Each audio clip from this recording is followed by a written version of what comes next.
దేవుడు చెప్పు. యేసు వంశావళిలో యేసు ఇప్పుడు మత్తయి సువార్త 1వ అధ్యాయంలో ఏముంటుందంటే యేసు వంశావళిలో యేసు పుడతాడని రాసి ఉంటుంది.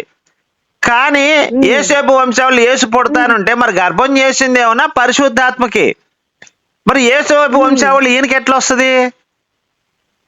ఎవరికి? యేసుకి. ఇప్పుడు దావీదు వంశంలో యేసు పుడతాడని రాసి ఉంటుందమ్మా బైబిల్లో, అవునా? దావీదు వంశంలో యేసు పుడతాడని బైబిల్లో రాసి ఉంది. కానీ మేరీ ఏమన్నా పరిశుద్ధాత్మ ద్వారా గర్భవతి అయితే మరి యేసేపు వంశావళికి యేసు ఎలా వస్తాడు? రాడు కదా. దావీదు మరి యేసు ప్రభు ఎవరు వంశంలో నుంచి వచ్చాడని? పరిశుద్ధాత్మ వంశంలో నుంచి వచ్చాడు. పరిశుద్ధాత్మ వంశం ఎక్కడి నుంచి వచ్చింది? మరి మాకేం తెలుసు? అది పరిశుద్ధాత్మ వంశం లేదు, మరి పరిశుద్ధాత్మ వంశస్థురాలు అవుతారు.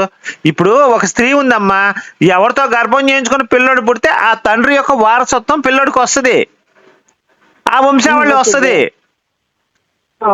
మరి మేరీ పరిశుద్ధాత్మ గర్భవతి అయితే ఆ వంశావళి లేదు, కానీ యేసేపు వంశావళి ఎట్లా వస్తుంది? ఈయన పెంచిన తండ్రి అవుతాడు, పెంచిన తండ్రి వంశావళి రాదు కదా.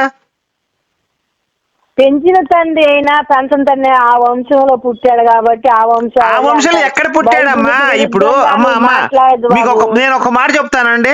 ఒక స్త్రీ ఉందమ్మా, మొదటి భర్తతో అమ్మా ఈనమ్మా, ఒక స్త్రీ మొదటి భర్తతో కాపురం చేసి పిల్లోడు కంటే రెండో పెళ్లి చేసుకుంటే ఆ రెండో వంశం రాదు కదా ఈయనకి. మొదటి భర్త వంశావళే ఇతను కిందకు వస్తాడు ఆ పిల్లోడు. యేసు కూడా అదే వర్తిస్తుంది ఇప్పుడు. మరి ఇప్పుడు ఆయన ఏ వంశం అంటావు నువ్వు? అసలు ఏ వంశం కాదు ఆయన, అసలు యేసు వంశావళికి నేను చెప్పిన అసలు వచనాలకు సంబంధమే లేదంటున్నా. ఆయన పరిశుద్ధాత్మ వంశంలో పుట్టాడు యేసయ్య. పరిశుద్ధాత్మ వంశంలో పుట్టాడు. అవును. మరి పరిశుద్ధాత్మ ఎవరు? సరే, పరిశుద్ధాత్మ ఎవరు? ఆయన ఒక మనిషి, మామూలు మనిషి ఆయన. పరిశుద్ధాత్మ వంశం. అవును, పరిశుద్ధాత్మ వంశం. ఆయన వంశావళి రాయలేదు అంతే. పరిశుద్ధాత్మ ఒక మనిషి.